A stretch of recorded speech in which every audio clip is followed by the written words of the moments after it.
Somewhere, not far from Earth, a star enters its death throes and explodes in a violent supernova, leaving in its wake the strangest phenomenon in the cosmos, a black hole. Our galaxy may be infested with millions of them. But now, there's evidence of something even more ominous.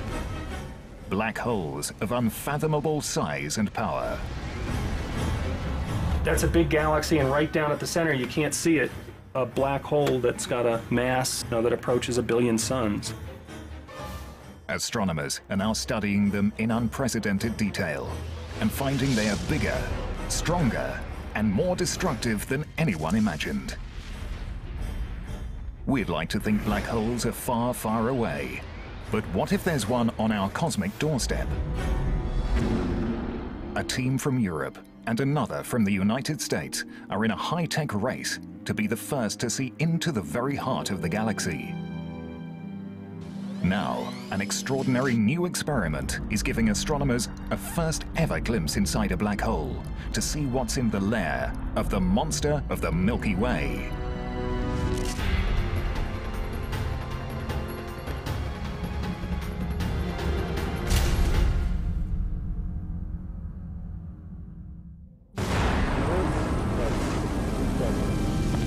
A new era in astronomy has begun. High-tech instruments in space are now revealing a universe rocked by violent events.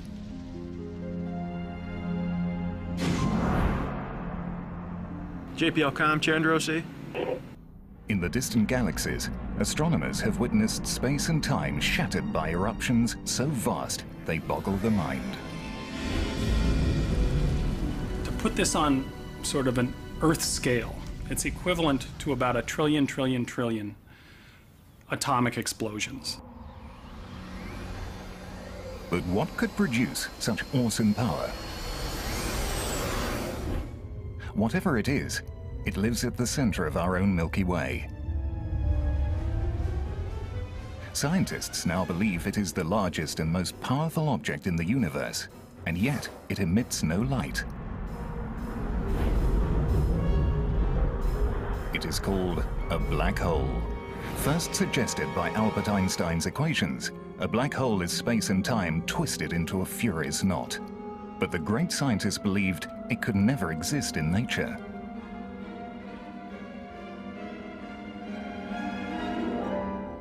Albert never really liked the idea of black holes himself. He thought they were anathema. This was something that nature should avoid. It's the places where space and time became infinitely twisted up. He thought, no, nature shouldn't allow that. Black holes are certainly odd beasts in the universe. They were thought to be peculiar, so peculiar as to perhaps not even really exist in the real world. Simply because your equations show that they can exist doesn't require that the real universe has them. That there is something strange and powerful lurking in the center of our galaxy first became clear 75 years ago. Early radio telescopes recorded a hiss like the sound of steam.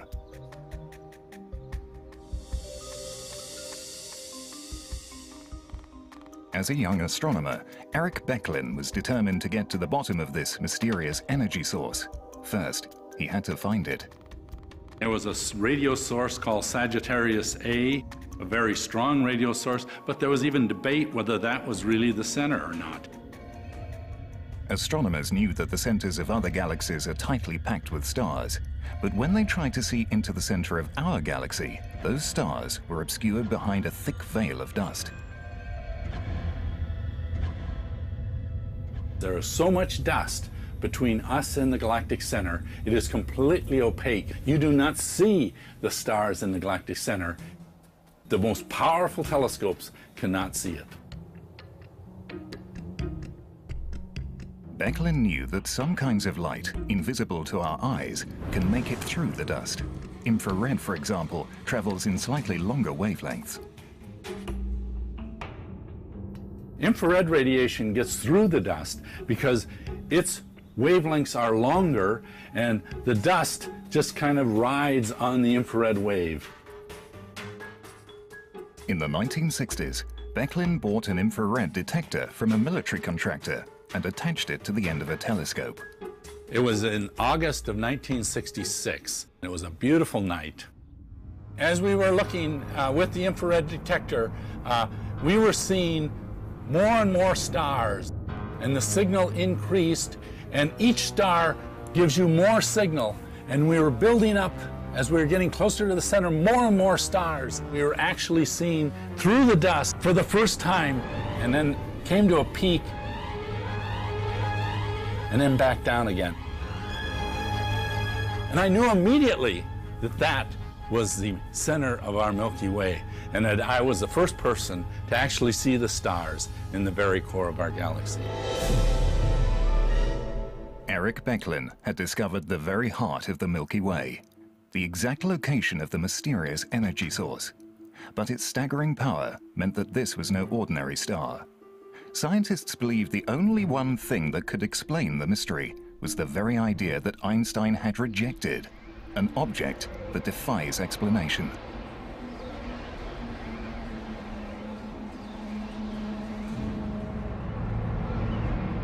What's a black hole? It's this monstrous, mysterious thing. It's a point of infinite density. We don't know how to wrap our brains around that. It's a region where space and time have closed in on itself. A black hole is a region of space where the pull of gravity is so immense that not even light can escape it. You reach the point where light cannot even come out. And if light can't come out, you're not coming out.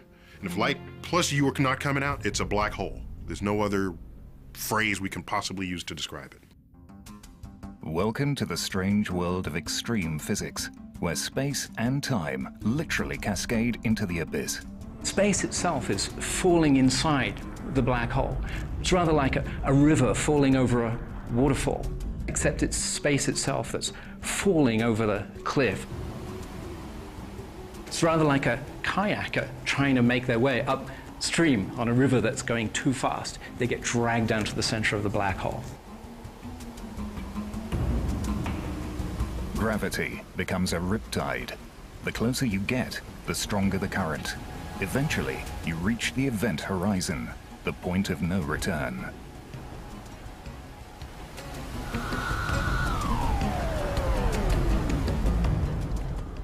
Matter goes inside the surface of the black hole, shrinks down to the very center, where it gets destroyed in a region of infinite warp space and time, and it's gone. The gravity at your feet, if they're close to the black hole, is a little bit stronger than the gravity at your head, and you feel that as something that is tearing you apart. The tidal forces unrelentingly getting stronger as they exceed the molecular forces that bind your flesh. And so you end up moving through space-time like toothpaste through a tube.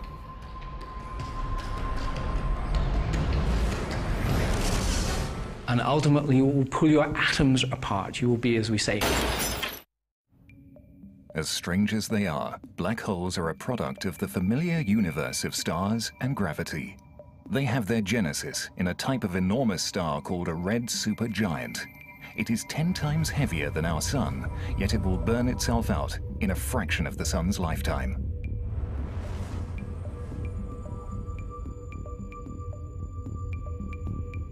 Deep inside, the crush of gravity sends temperatures roaring above 1 billion degrees. Helium and carbon fuse into heavier elements: oxygen, silicon, sulfur. Then, the star implodes under its own immense gravity, sending a shockwave roaring out. The star digs itself deeper into space travel and now goes supernova in a violent explosion. What's left is a dense core of subatomic particles, a neutron star, only about 16 kilometers across. It's so dense that a teaspoonful of neutron star matter would weigh about 1 billion tons. Eventually, the gravitational pressure will be so large that the neutrons themselves will be crushed, and there'll be nothing left to stop the collapse.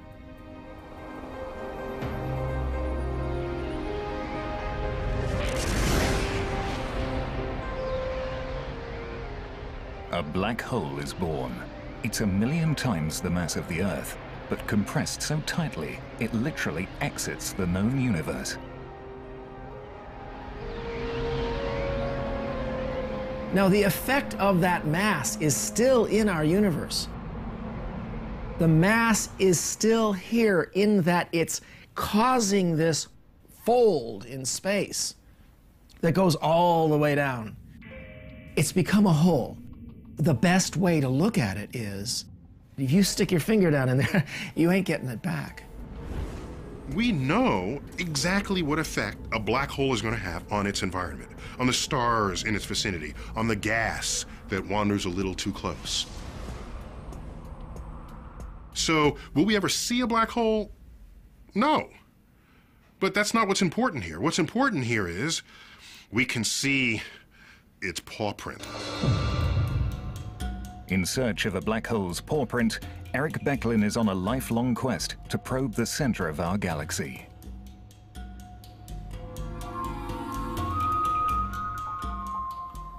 The Milky Way is a giant spiraling disk of over 100 billion stars. Our sun is about halfway out, in the peaceful suburbs. Becklin is headed to the galaxy's most exciting and most violent zones. But to make the final leg of the journey, he would need help. So he turned to a rising star in astronomy. Andrea Getz believes that the key to finding a black hole at the center of our galaxy lies in tracking the stars that buzz around it. For about 3 decades or so, there has been this question of whether or not our galaxy harbors a supermassive black hole at its center. And the key to answering this most definitively is to watch stars at the center of the galaxy orbiting.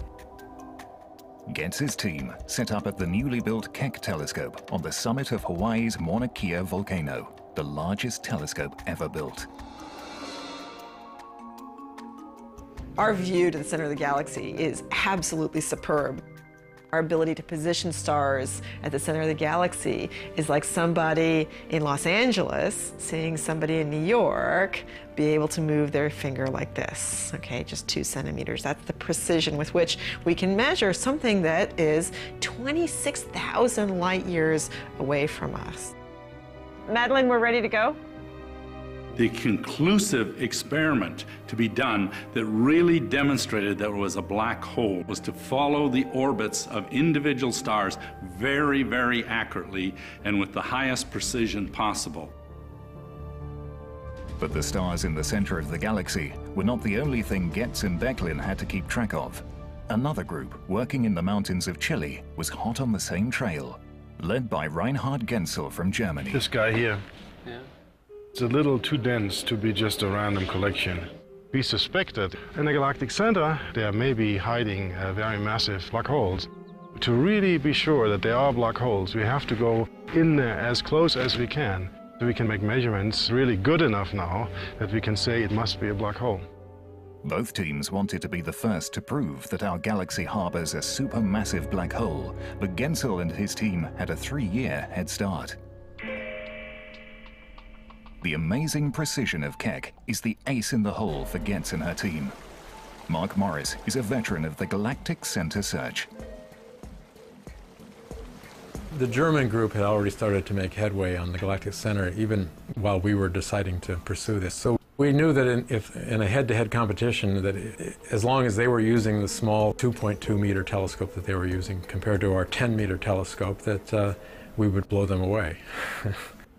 Bright speck on the top of this inset. That's the star which really has given us the essential clue for the black hole. It was certainly high excitement, but on the other hand, we would have to compile like at least 5 years of data before we could see the stars move. But what kind of cosmic monster was pulling the stars along? This is our roadmap, and that's the center of our galaxy. There's a large cluster of stars that are orbiting the center of our galaxy. Basically, the way this experiment works is you take an image, you see where all the stars are, and then you come back sometime later and you take another image and you look to see if they've moved. So the second time we took an image, we knew we Time we took an image, we knew we were golden, that those stars had clearly moved. The first order of business was to see how large the object is, to weigh it by measuring its gravity.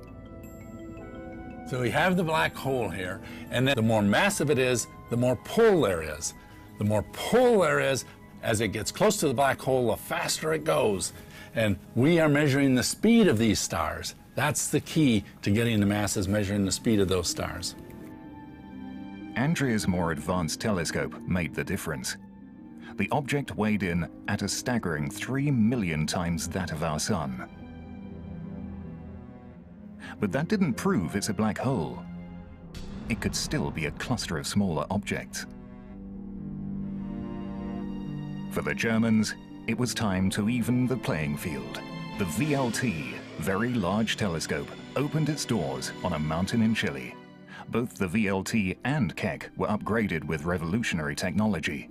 For years, the teams relied on computers to pinpoint the location of stars through the turbulence of our atmosphere. Now, they could cancel it out with a new system known as adaptive optics. It uses a powerful laser beam to read the turbulence. Telescope operators can use those readings to sharpen the image of distant stars and galaxies. So this little animation shows you the benefit of adaptive optics. So you see the stars without adaptive optics, you turn the adaptive optics on, and all of a sudden you see stars. And in particular, you see stars near the center of the galaxy. So we track all of them, but these are the ones that are the key to the problem. These new eyes were delivered just in time. With both teams watching, one of the stars made a dramatic hairpin turn around the center. In 2002, it made a huge jump to over here. So it went whoop, all the way around. The star was initially going very slowly and then moving around very quickly, and at that point coming very, very close to the central black hole. And it's moving on order 10 million miles per hour, so it's just speeding away. The star had come close enough for the teams to see that it had to be circling a single massive object. All other physical explanations of what was at the very center were gone. The only thing left was a black hole. To astronomers around the world, the evidence was impressive. I have to say, when I first saw Andrea's video, I was stunned when I saw that star come out of the left side of the frame and go zipping around and go shooting off into the other end of the frame, and it moved around a point in space and nothing was there. That we could, with our instruments, together with our minds, effectively travel to the center of the galaxy, 26,000 light years away, and collect the evidence for such an incredible object was really an amazing achievement. The European and American teams had confirmed that a black hole was there without actually seeing it. From our quiet corner at the far edge of our galaxy's spiral, it's hard to imagine the violence at its center. The closer you draw toward the center, the denser it gets. Our destination, the galaxy's central hub, brimming with stars, known simply as the bulge. Venture into the bulge and you enter a busy highway. It's jammed with star traffic speeding in every direction, and it's always rush hour. There's a lot of gas. There's a lot of dust. This is absolutely the most crowded place in our galaxy. There will be stars all around us, an incredible density of stars. I mean, we couldn't exist there. There's lots of ultraviolet radiation, X-rays are floating around, gas clouds bash into each other, a lot of activity. It's a very hostile environment, really. The black hole is surrounded by a cloud of super hot gas that's falling in. The space around the black hole is so warped, it distorts the light that scatters across it. As bizarre as it seems, the gravity of a supermassive black hole is so spread out that you might fall in and survive for a moment. During the final descent, you would then go into the event horizon, but you would actually not feel it because you are a small body compared to the large massive black hole. Now, thanks to a computer simulation based on Einstein's own equations, we can visualize the scene. As you move toward the black hole's core, you hit an inner horizon, a logjam of trapped light and energy.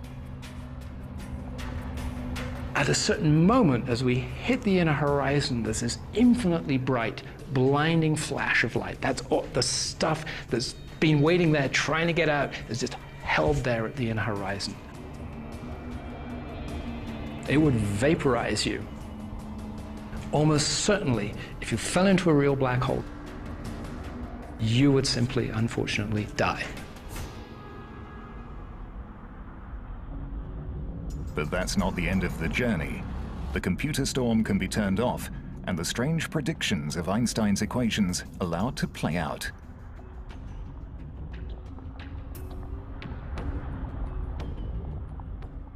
A passageway opens up, a tunnel through space and time known as a wormhole. We now leave through a strange door known as a white hole. Here, the twisted logic of extreme gravity goes into reverse. Instead of being sucked in, you would be catapulted out to the far reaches of time and space. But to where? In science fiction, wormholes offer handy escape routes to other universes. In reality, the inside of a black hole is probably too chaotic and violent for a wormhole ever to form.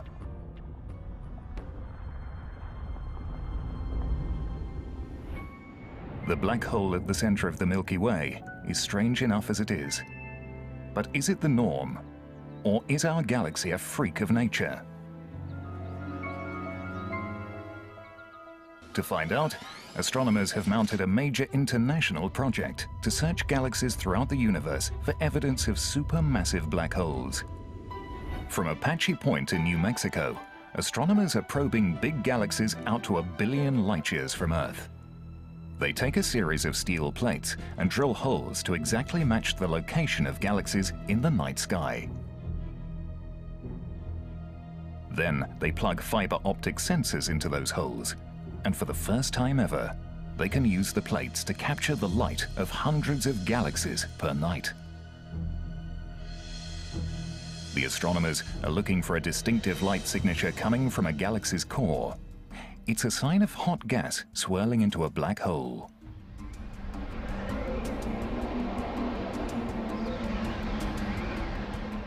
The goal of the project, called the Sloan Digital Sky Survey, is to map a quarter of the entire northern sky to find out what kind of galaxies make up our universe and how they are arranged.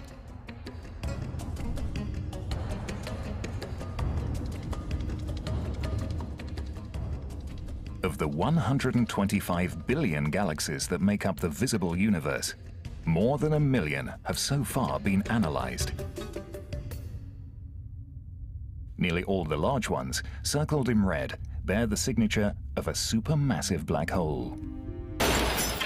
The closer we look to the centers of galaxies, the more we find these black holes, and the inventory is rising high.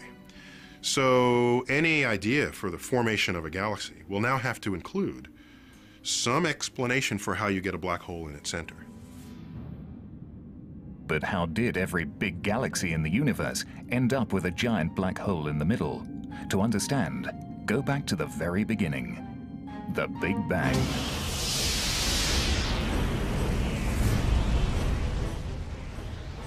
Matter and energy rush outward as the universe expands.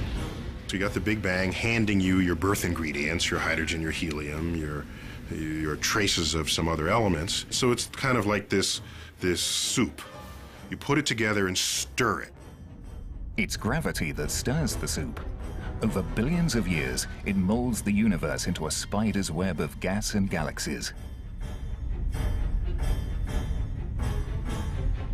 Within this web, gravity draws together wisps of hot, primordial gas. Over tens of millions of years, the clouds of hydrogen gas coalesce, growing more and more dense. sun grow hot enough to ignite. The first stars are born, giants, hundreds of times bigger than our sun. They burn out quickly and explode in the flash of a supernova.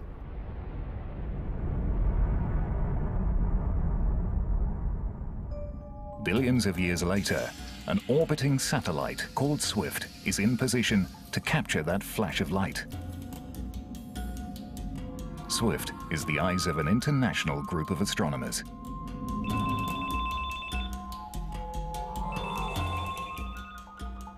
Within 30 seconds of detecting a flash, it sends out an alert via mobile phones, pagers, and emails. Adam, Mike Ford calling. We have a GRB detection. Please meet me at the observatory and call the GRB team. The astronomers scramble to their telescopes. Speed is vital. They have to catch the light beam if they are to probe the dark secrets behind these distant disasters.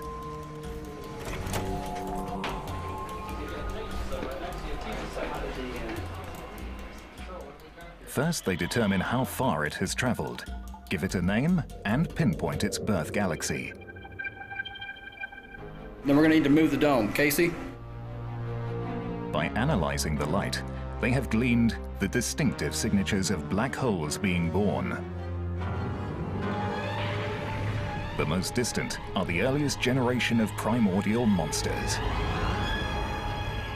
We could be forming the seed of the supermassive black holes that we see in galaxies today very early on, when the very first objects form in the universe. We can now, with our big telescopes, look back in time, and sure enough, what we find is that at the same time when the galaxies formed, also the black holes formed. It may very well be that they needed each other. This computer simulation shows how our Milky Way galaxy was born.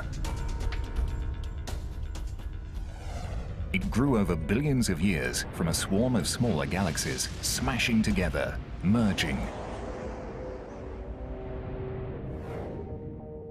In a cosmic dance of death, the infant galaxies swirl around and orbit one another, gravity pulling them closer. If another galaxy comes too close, they will each feel each other's gravity. What started out as a stately ballet of stellar orbits moving around the center of their galaxy has now become this maelstrom. There's no other way to say it. Galactic cannibalism, that's what they're doing. They're dining on their neighbors, eating entire galaxies. Well, for every galaxy you eat, if that galaxy has a black hole in its center, it's going to eat the black hole.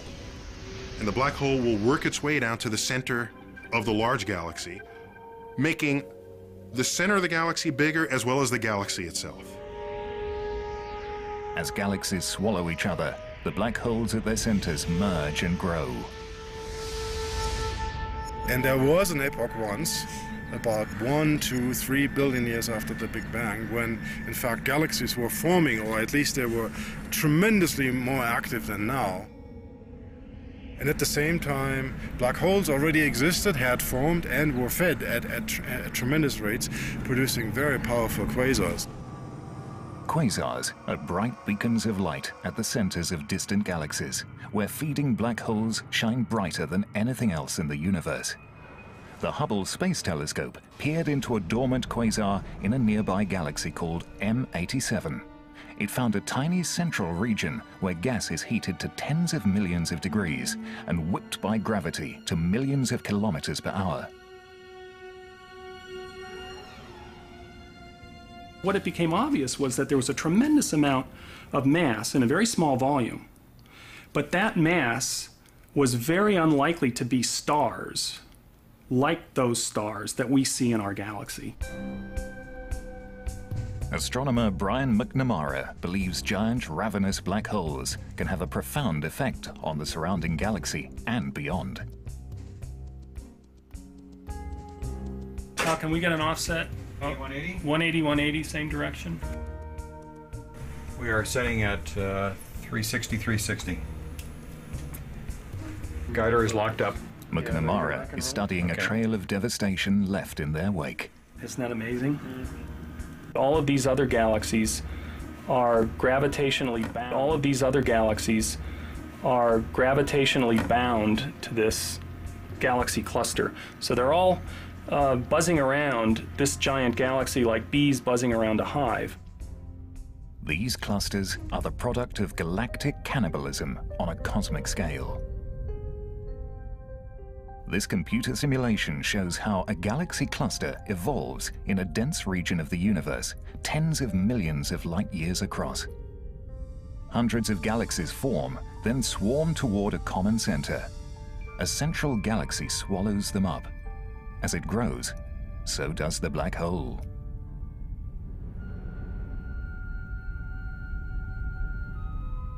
McNamara is searching for the monster's paw print. So that's a giant galaxy sitting in the middle of a cluster of galaxies. So the idea is that that's a big galaxy, and right down at the center you can't see it. We think there's probably a black hole that's got a mass that approaches 1 billion suns. It very recently, in the last several tens of millions of years, gobbled up a lot of matter, and it caused a huge eruption. McNamara zeroes in on a distant galaxy cluster 2.5 billion light-years away. Called MSO7, it's hidden in a vast cloud of hot gas. There's an atmosphere of gas that pervades the entire galaxy cluster. And it's an atmosphere like our atmosphere, except that it's far less dense and it's much, much hotter. McNamara noticed that 2 immense cavities in this cloud had been hollowed out. In that cavity here, in this cavity here, we could stuff 600 Milky Ways in there. It's just astonishing. The energy involved is huge. McNamara believes this eruption of energy is the most powerful since the Big Bang itself. He traces its source to the core of the giant central galaxy, a supermassive black hole. But how does a black hole, a creature famous for devouring everything within its grasp, spew energy across the universe? As matter falls in, what we know now is that it spirals around in a disk, okay, very much the way when water goes down the drain. And the speeds that matter can achieve around that black hole approach the speed of light. And when matter travels at that speed, it gets a tremendous amount of energy. Matter falling into a black hole is a lot of stuff trying to get into a very small place. And so it's like trying to fill a dog dish with a fire hose. Most isn't going to get in. A high-speed whirlpool of matter coils around the black hole, creating a powerful magnetic field that hurls enormous volumes of gas outward. It produces a powerful jet of matter, hundreds of millions of times the power of the sun, that blasts right out of the galaxy. There's no question that the black holes at the centers of galaxies have a profound influence on their surrounding. They send out these huge jets moving at almost the speed of light. And those jets can send shock waves into the surrounding medium, change their surroundings completely. They have a dramatic influence. These jets can literally sterilize the galaxy by halting the formation of new stars. In principle, galaxies can grow to very, very large sizes, and what we see in the universe is that they don't. And we think that the supermassive black holes at the center may be the culprit. They may be responsible for preventing runaway growth of galaxies. In smaller galaxies, all this violence can have a creative impact.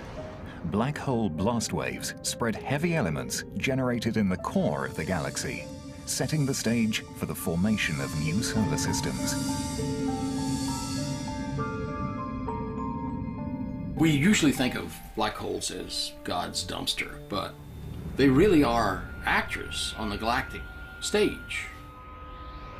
The monster of the Milky Way may have helped create our solar system, but what's to stop it from wiping us out? It all depends on the monster's diet. One of the key differences between galaxies with supermassive black holes is whether or not their black holes are lit up, because they're basically binging on a lot of material in its surroundings. For years, Our own black hole has probably been fasting. But in 1999, the Chandra Space Telescope detected a powerful signal from the galactic center. Station 34, Chandra OC. And just to let you know, we have about 18 minutes remaining in the playback. An explosion just outside the event horizon. For the galactic center teams, the blast is a wake-up call. It was a hot piece of news at the time. A remarkable fact for all of us was, and for many years, how inactive the black hole was. Bit of a puzzle that there's so many of the blue stars on that side, not on that side. But now, both Reinhard Genzel and Andrea Getz race to their telescopes. They will try to see whether the black hole's about to binge. The two teams join in a worldwide effort. 5 major observatories will probe the black hole. From space, the Chandra X-ray Observatory will watch for high-energy light.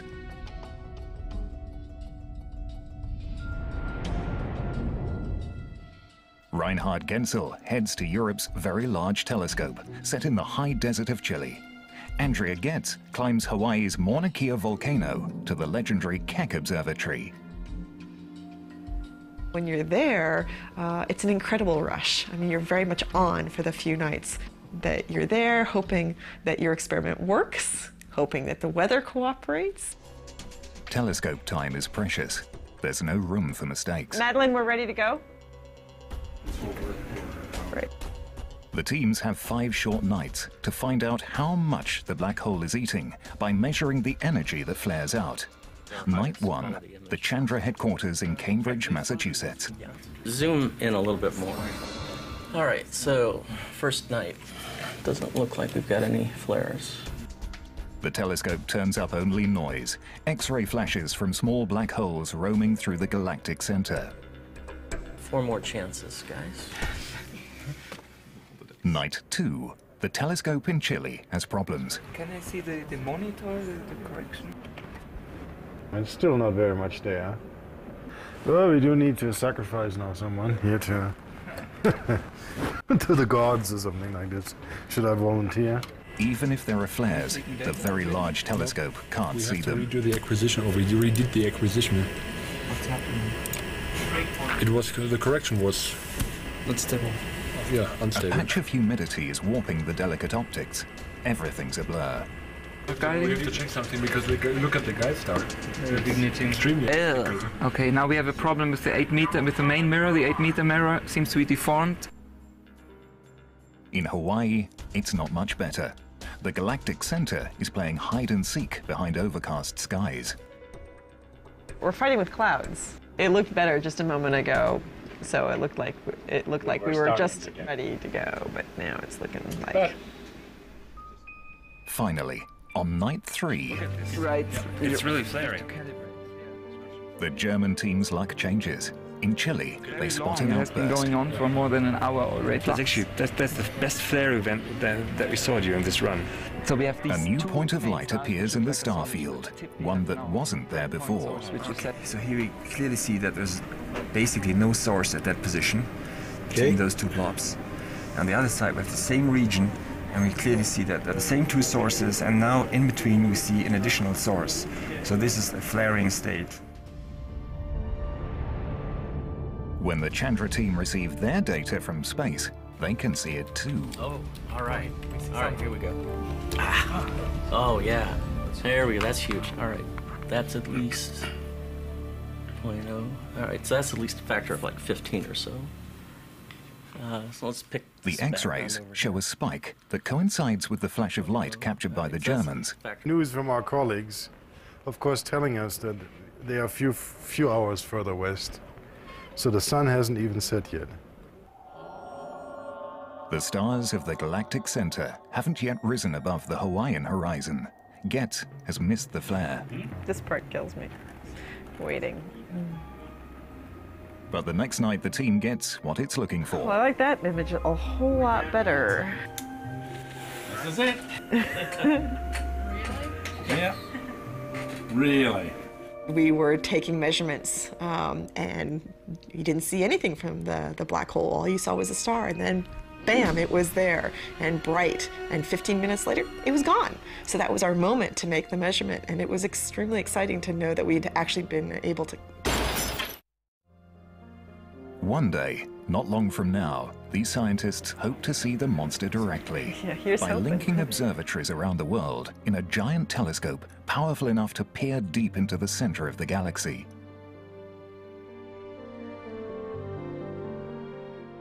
What they will see is a dark spectre framed by flashes of light. These are just flares compared with the monumental eruptions of its past.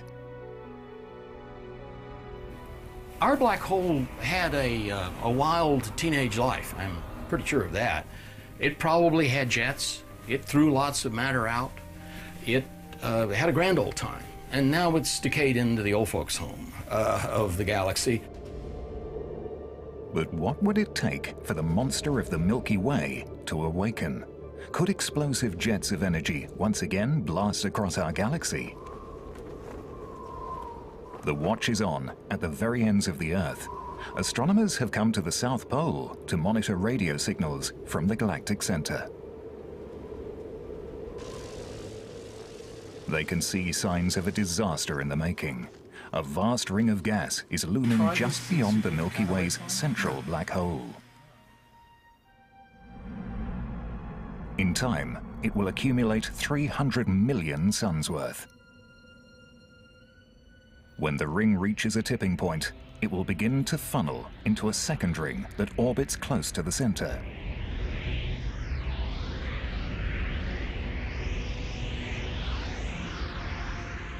The inner ring will condense into a giant cloud. Within it, a storm of new stars will be born. Then, the gas cloud will begin to spiral down into the grasp of the black hole. When the feasting starts, the eruption will be visible far beyond our galaxy.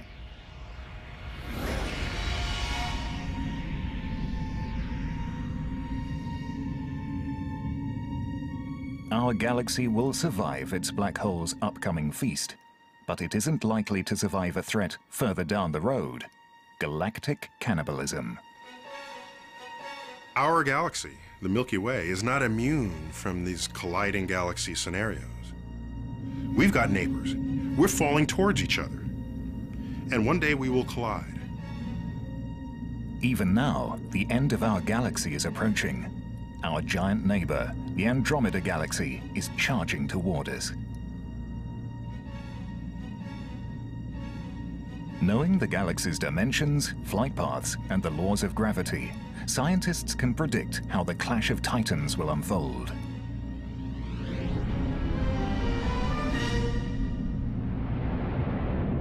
What our simulations show is what could happen basically in quite a few billion years from now, when the two galaxies will actually approach each other and merge.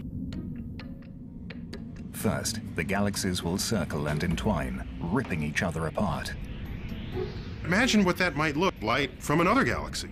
They'll see two grand, beautiful spiral galaxies moving towards each other, slowly losing their shape. They'll see new avenues where stars and gas can funnel down towards this newly formed center, feeding this reborn monster.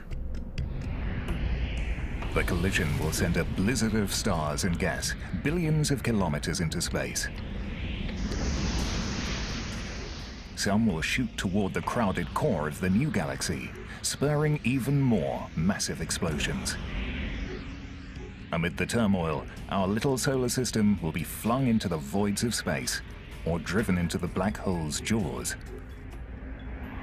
In the process of merging, there will be a very strong starburst event occurring at the time of the merger, as all of the gas is being funneled and towards the center, as well as the two black holes that are likely to merge will also swallow a lot of this gas.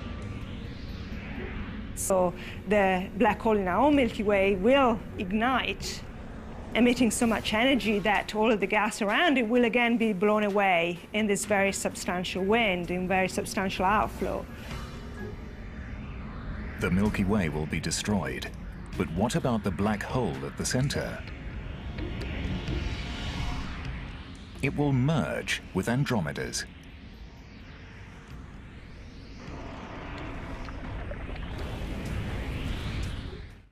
Once considered freaks of the cosmos, black holes may simply be the workings of a restless universe.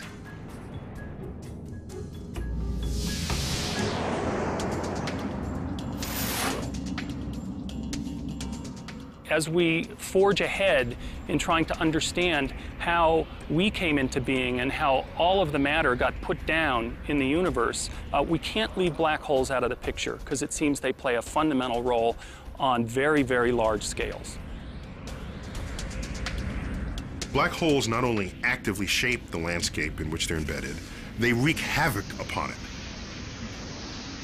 Throw in a hungry beast in the middle of it all, and it distorts the gas clouds. It flings stars hither and yon.